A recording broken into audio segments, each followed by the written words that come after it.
Well, shortly after announcing he wouldn't seek re-election, Cook County Sheriff Pat Eliasen is resigning. He made the announcement today saying he's leaving his role as sheriff a little early to become director of Grand Portage Head Start, which is a comprehensive early care and education program for low-income families.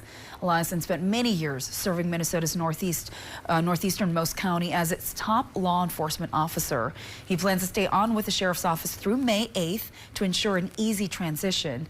The sheriff's seat will be on the ballot in November.